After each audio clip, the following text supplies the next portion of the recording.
नमस्कार मेरे प्यारे बच्चों, हम 10th क्लास की क्लास स्टार्ट कर रहे हैं और 10th क्लास में केमिस्ट्री का जो पोर्शन है, फिजिक्स का पोर्शन है और जीव विज्ञान का पोर्शन है।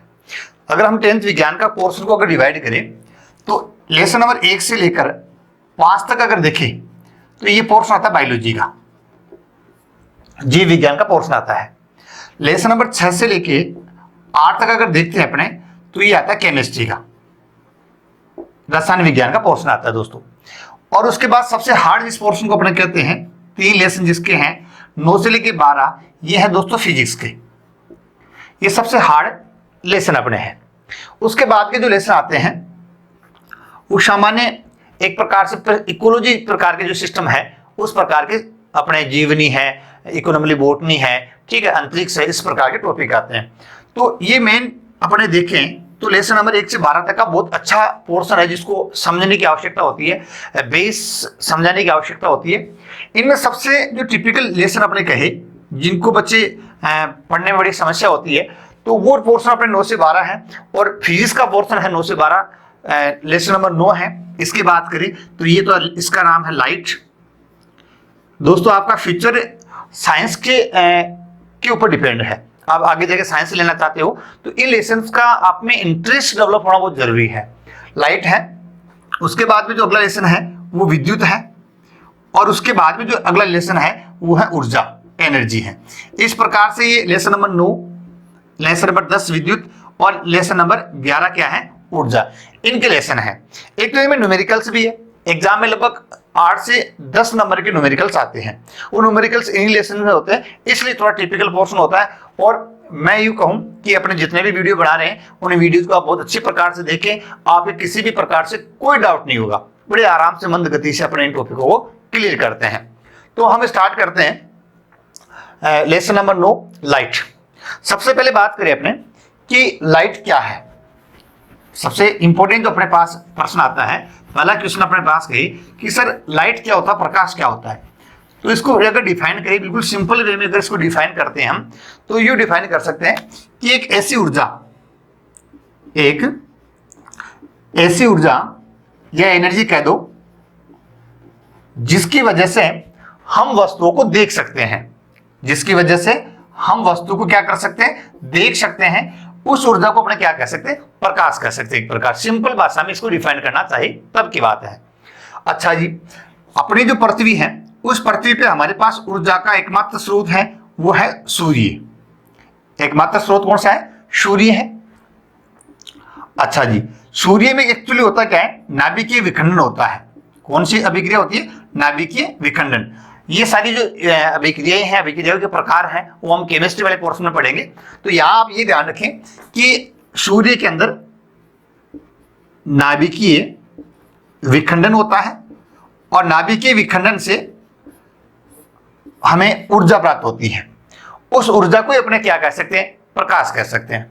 अच्छा जी, अब प्रकाश क्या होता है, ये द्वितीय प्रकृति का होता है। एक वैज्ञानिक था डी ब्रोगली भी कहते हैं इसको। डी ब्रोगली वैज्ञानिक था जिसने प्रकाश की जो प्रकृति है उस प्रकृति को समझाने का प्रयास किया।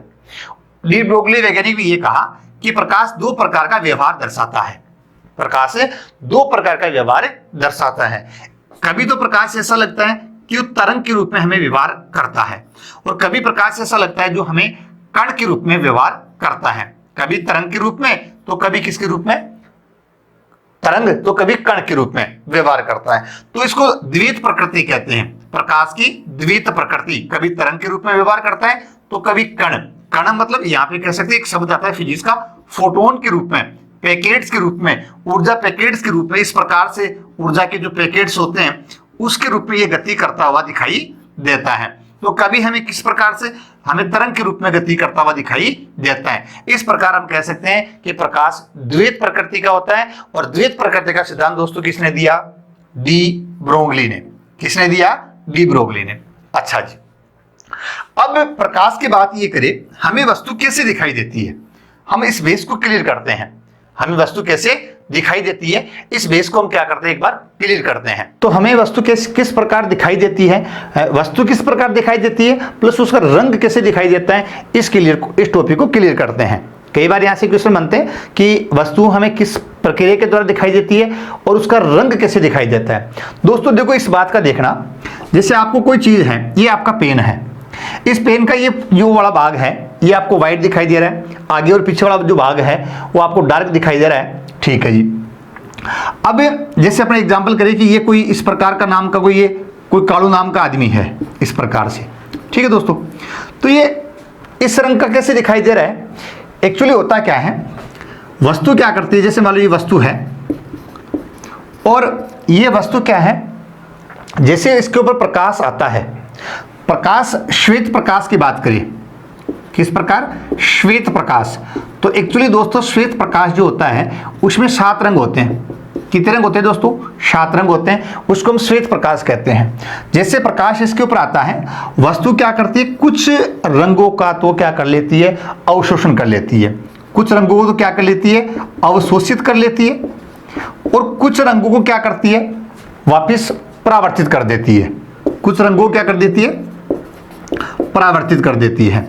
तो दोस्तों जिस वस्तु जिस रंग का परावर्तन करती है वो परावर्तित किरण क्या करती, कुछ रंगों का अवशोषण कर ली और कुछ वापिस किरण, जैसे इसका परावर्तन होगा तो इस परावर्तन में कुछ रंगों का परावर्तन होता है। ये परावर्तित जो किरणें हैं ये हमारी आंखों तक आती है, आंखों में कहां से आती है, रेटिना से टकराती है। कहां से टकराएगी, रेटिना से। रेटिना से क्या होता है, तो दृष्टि तंत्रिका जो अपना तंत्र है, दृक तंत्रिका तंत्र अपने कह सकते हैं, तो यहाँ से क्या होते हैं, जो सूचना जो संवेदक बिंदु होते हैं उनके द्वारा क्या होते हैं, यहाँ से रेटिना के द्वारा क्या होते हैं, इन तंत्रिकाओं के द्वारा अपने मस्तिष्क तक जाता है और हमें वस्तु दिखाई देती है। अर्थात मैं यूँ कह दूँ कि वस्तु हमें जिस प्रकार से पादप है, पादप हमें क्या है, हरे रंग के दिखाई देते हैं। तो उसका अर्थ यह है कि पादपों का रंग हरा नहीं होता है, होता क्या है कि प्रकाश की किरण जैसे पादपों की पत्तियों से टकराती है तो वो अन्य सभी रंगों का अवशोषण कर लेती है, प्रकाश जो लीप है, पत्ती है, और हरे रंग का क्या करती है, प्रकाश का परावर्तन कर देती है, और वो परावर्तित किरण अपने आँख की रेटिना से टकराती है और रेटिना से होती हुई तंत्रिकाओं से होती हुई अपने मस्तिष्क तक जाती है और हमें वो रंग दिखाई देता है और वो वस्तु दिखाई देती है। तो इस प्रकार हमें वस्तु दिखाई देने का कारण होता है। अब दोस्तों 2 चीज और आती है, जैसे ब्लैक रंग की, ये अपने को मैं जो डायग्राम बना रहा हूं ये आपको ब्लैक रंग का दिखाई दे रहा है। ब्लैक रंग क्या होता है कि किसी ब्लैक रंग की वस्तु वो दिखाई देगी जो किसी भी प्रकार के प्रकाश के किसी भी रंग का अवशोषण नहीं करे, यानी किसी भी रंग का अवशोषण नहीं करेगी। तो वो वस्तु कैसे दिखाई देगी हम लोगों को, सभी रंगों का अगर अवशोषण कर लेती है तब तो कैसे दिखाई देगी, ब्लैक। यानी एक भी रंग की प्रकाश के जितने भी 7 रंग है, 7 रंगों को अगर वस्तु क्या कर लेती है, अवशोषित कर लेती है तो वो वस्तु तो कैसे दिखाई देती है, ब्लैक। और अगर किसी भी रंग का अवशोषण नहीं करती है तो वो कैसे दिखाई देती है, लाइट, एक प्रकार से मैं कह दूं व्हाइट, सफेद वस्तु दिखाई देती है। अर्थात सफेद वस्तु वह है जो किसी भी मतलब प्रकाश ऊर्जा आ रही है, प्रकाश की किरण आ रही है, उसमें किसी भी रंग का अवशोषण नहीं करती, किसी भी ऊर्जा का अवशोषण नहीं करती है, वो वस्तु हमें कैसे दिखाई देती है, लाइट। जैसे मैंने व्हाइट रंग की क्या पहन रखी है, टी शर्ट पहन रखी है, तो ये व्हाइट रंग की टी शर्ट इसलिए दिखाई दे रही है कि ये किसी भी जो भी प्रकाश आ रहा है उस प्रकाश में से किसी भी रंग का अवशोषण नहीं कर रही है। अच्छा, जो भी रंग आते हैं उन सभी का अगर अवशोषण कर ले तो वो वस्तु हमें कैसी दिखाई देती है, काली दिखाई देती है। मैं बात करूं जैसे एप्पल है, एप्पल हमें रेड दिखाई देती है, एप्पल कैसी दिखाई देती है, लाल रंग की दिखाई देती है। तो इसका क्या अभिप्राय है कि ये लाल रंग एप्पल है वो सभी रंगों का अवशोषण कर लेगी, प्रकाश के सभी रंगों का अवशोषण कर लेगी, केवल लाल रंग का जो प्रकाश है वो यहाँ से क्या होगा, रिफ्लेक्टेड होगा, परावर्तित होगा, और वो हमारी आंखों की रेटिना से होता हुआ हमें मस्तिष्क तक आता है और हमें एप्पल कैसी दिखाई देती है, रेड रंग की दिखाई देती है। तो दोस्तों मैं ये मानता हूं कि आपका ये जो टॉपिक है ये क्लियर हो चुका है, आपको अच्छी प्रकार से समझ में आ चुका है कि वस्तु हमें किस प्रकार से दिखाई देती है और किस रंग की दिखाई देती है, ये चीज आपकी क्लियर हो चुका है। 1 नंबर का छोटा क्वेश्चन यहां से बन सकता है। अब अपने यहां पे बात करते हैं, हमारे पास 2 चीज हैं। प्रकाश जो है वो जो गति करता है वो सरल रेखीय गति करता है, सरल रेखीय गति करता है प्रकाश। प्रकाश की जो गति होती है वो कैसी होती है, सरल रेखीय गति होती है। इसको कैसे एक्सप्लेन करें, इसको ऐसे एक्सप्लेन कर सकते हैं, जैसे मान लो ये वस्तु है कोई अपनी, इस प्रकार की कोई वस्तु है और इस वस्तु पे प्रकाश गिर रहा है तो इसके पीछे छाया बनती है, क्योंकि ये प्रकाश, ये वस्तु कैसी है, अपारदर्शी है। कैसी वस्तु हो, अपारदर्शी वस्तु हो, और अपारदर्शी वस्तु पे क्या है, प्रकाश गिरता है तो उसके पीछे क्या बनती है, उसकी छाया बनती है। तो वो छाया किस लिए बनेगी, क्योंकि प्रकाश गति कैसे करता है, सरल रेखीय गति करता है, इसीलिए क्या बनता है, प्रकाश कि उस वस्तु के पीछे क्या बनती है, छाया बनती है। एक और ध्यान रखना, कई बार ऐसे भी पूछ लेते प्रकाश का विवर्तन। विवर्तन शब्द का मतलब ये है कि किसी वस्तु के किनारों से प्रकाश का टकरा के जाना, उसके पीछे जाएगा प्रकाश और इसके किनारों से जाएगा, अवरुद्ध होता हुआ जाएगा प्रकाश, तो उस क्रिया को अपने क्या कहते हैं, उसको इस किनारों से टकराता हुआ प्रकाश जाता है, उस क्रिया को क्या कर देते हैं, प्रकाश का विवर्तन कह देते हैं। अब अपने बात करते हैं, मेन दो शब्द अपने पास आते हैं, उन दो शब्दों की बात करते हैं। तो हमारे पास दोस्तों दो शब्द लेते हैं, दो परिभाषाएं लेते हैं जो इस पार्ट का मुख्य आधार है, परावर्तन और अपवर्तन। क्योंकि इस लेसन का मुख्य जो अपने पास रहेगा वो अपने पास रहेगा एक तो लेंस और एक रहेगा दर्पण। ये हमारे दो आगे टॉपिक आएंगे। लेंस जो कार्य करता है वो किस पे करता है, अपवर्तन पे, और दर्पण किस पे कार्य करता है, परावर्तन पे। तो ये दो शब्द हमारे पास में आएंगे। सबसे पहले तो अपने क्या करें, परावर्तन की और अपवर्तन की परिभाषा और इनमें डिफरेंट देख लेते हैं कि इनमें डिफरेंट क्या होता है और इनकी परिभाषाएं क्या होती है। परावर्तन एक्चुअली होता क्या है, जब कोई प्रकाश की किरण, जब कोई श्वेत प्रकाश की जैसे ये किरण है वो किसी वस्तु से टकराकर पुनः उसी माध्यम में, जैसे ऊपर वाला एक माध्यम है ए माध्यम है, नीचे वाला कैसा है बी माध्यम है, जब किसी प्रकाश की किरण का या किसी श्वेत प्रकाश की किरण का किसी वस्तु से टकराकर पुनः उसी माध्यम में लौट जाए, नीचे वाले माध्यम में नहीं है, उसी माध्यम में वापस लौट जाए, उसी दिशा में नहीं, बच्चे क्या करते हैं उसी दिशा में कर देते, वो बिल्कुल गलत है। यानी प्रकाश की किसी किरण का एक वस्तु से टकराकर पुनः उसी माध्यम में लौट जाना ही क्या कहलाता है, प्रकाश का परावर्तन कहलाता है। ठीक है दोस्तों, अब ये है आपतित किरण, इसको अपने क्या कहेंगे, आपतित किरण जो आती है वस्तु से टकराने के बाद में जाती है तो उसे क्या कह दोगे, परावर्तित किरण। क्या कह दोगे, परावर्तित किरण। ठीक है दोस्तों, अच्छा जी, आने वाली किरण को आपतित किरण, टकरा के वापस जाने वाली किरण को परावर्तित किरण। और इन दोनों को समान भागों में बांटने वाली जो काल्पनिक रेखा होती है उस काल्पनिक रेखा को अपने क्या कहते हैं, अभिलंब कहते हैं। इसको क्या कहोगे, अभिलंब। काल्पनिक रेखा है, वास्तव में ऐसी कोई रेखा नहीं होती है, केवल एक ऐसी है काल्पनिक रेखा है दोस्तों, कल्पना करते हैं, बिल्कुल बीचों बीच होती है, दो भागों में बांटती हैं। तो अभिलंब क्या करता है, आपतित किरण और अभिलंब इसके बीच में बनने वाला जो कोण होता है उसको तो कर देते हैं कोण आई से डिनोट कर देते हैं। आपतित कोण कहोगे इसको, आई को क्या कहोगे, आपतित कोण। और अभिलंब और परावर्तित किरण के मध्य जो कोण बनता है उस कोण को कह देते हैं आर, और इसको एक्चुअली कहते हैं क्या है, परावर्तित कोण। ये तो कैसा है, परावर्तित कोण आर, और आने वाला जो है आपतित कोण है वो क्या कहलाता है, आई कहलाते हैं। ठीक है दोस्तों, इस प्रकार से चीजें हैं। तो अब क्या है, परावर्तन की बात करते हैं। तो परावर्तन की परिभाषा आपके सामने आ गई, जब श्वेत प्रकाश की किरण का किसी वस्तु से टकराकर पुनः उसी माध्यम में लौट जाती है तो इसको क्या कहते हैं, परावर्तन कहते हैं। दोस्तों इस क्रिया में प्रकाश का वेग जो है, प्रकाश की किरण का वेग है वो नो चेंज रहता है, वेग चेंज नहीं होता है, केवल प्रकाश की दिशा क्या होती है, चेंज होती है। अपवर्तन क्या होता है दोस्तों, अपवर्तन का मतलब यह है जब किसी प्रकाश की किरण का एक माध्यम से दूसरे माध्यम में प्रवेश करती है तो उसके मूल दिशा में क्या हो जाता है, विचलन हो जाता है। जैसे ये दो माध्यम लेंगे हम, एक ऊपर वाला माध्यम है जल और एक नीचे वाला माध्यम मान लो जैसे एयर है, हवा है, एक हवा का माध्यम है और एक ऐसा माध्यम है जल का माध्यम है। प्रकाश की किरण जैसे इधर से आती है, ये प्रकाश की किरण आ गई जल से होती हुई, अब ये प्रकाश की किरण जल से होती हुई इसके बाद आने के बाद में ये जो सतह है, ये जो सतह है, तो प्रकाश की किरण इस दिशा में जा रही है तो एक्चुअली जानी चाहिए इस दिशा में, इस प्रकार से यहां पे जानी चाहिए, इस प्रकार से ये प्रकाश की किरण ऐसे जानी चाहिए एक माध्यम से दूसरे माध्यम में। अब होता क्या है, इस मुख्य दिशा से ये प्रकाश की किरण अगर ऐसे निकल जाए इस प्रकार से, यानी इसकी दिशा में क्या है, विचलन हो गया, यहां पे प्रकाश की किरण इस दिशा में यहां पे जानी चाहिए थी और यहां पे ना जाके ये प्रकाश की किरण इस दिशा से इसका विचलन हो जाता है मूल दिशा से और इस पथ पे वो लौट जाती है। तो इसको क्या कहते हैं, प्रकाश का अपवर्तन कहते हैं। अच्छा, ये आपका प्रश्न ये भी आ सकता है कि सर ये जो प्रकाश की किरण है ये उस दिशा में क्यों गई, ये इस अभिलंब से इस दिशा में भी आ सकती थी मुख्य से। अभिलंब ये हो जाएगा, अभिलंब यानी काल्पनिक रेखा, इसको अभिलंब कह देंगे। तो अभिलंब से दूर जा रही है, अभिलंब के पास क्यों नहीं आ रही है, वो डिपेंड करता है माध्यम की सघनता के ऊपर। इसको विस्तार से अलग से पढ़ेंगे, लेकिन डिपेंड किस पे करता है, माध्यम की सघनता पे डिपेंड करता है। विशेष तौर से याद रखें, अगर सघन माध्यम से विरल माध्यम में जाती है तो प्रकाश की किरण अभिलंब से दूर जाती है। विशेष नोट करिए इस टॉपिक को कि प्रकाश की किरण जब सघन माध्यम से कहां जाती है, विरल माध्यम में जाती है, तो वो क्या करती है, विलंब से दूर लौट जाती है। और यदि सघन माध्यम की अपेक्षा विरल माध्यम से सघन माध्यम में आएगी तो प्रकाश की किरण अभिलंब के नजदीक आती है, उसका जो अपवर्तन होता है वो अभिलंब के नजदीक समीपस्थ आती है। अपवर्तन को अपन अलग से पढ़ेंगे, अपवर्तन के उदाहरण भी पढ़ेंगे। अभी पढ़ते हैं परावर्तन और परावर्तन के उदाहरण। अच्छा जी, तो परावर्तन की बात अपने हो चुकी है, अपवर्तन की बात हो चुकी है। अपवर्तन में प्रकाश का वेग चेंज होता है, इसमें क्या होता है, प्रकाश का वेग जो होता है वो वेग क्या होता है, चेंज होता है। और दिशा, वेग भी चेंज होता है और दिशा भी चेंज होती है। इसमें केवल क्या होता है, वेग नो चेंज, केवल प्रकाश की वेग की अपेक्षा दिशा ही क्या होती है, चेंज होती है। अच्छा दोस्तों, अब आते हैं परावर्तन के प्रकार। परावर्तन होता है दो प्रकार का, एक तो होता है दोस्तों नियमित प्रकार की बात करें, एक तो होता है नियमित, एक होता है विस्तृत।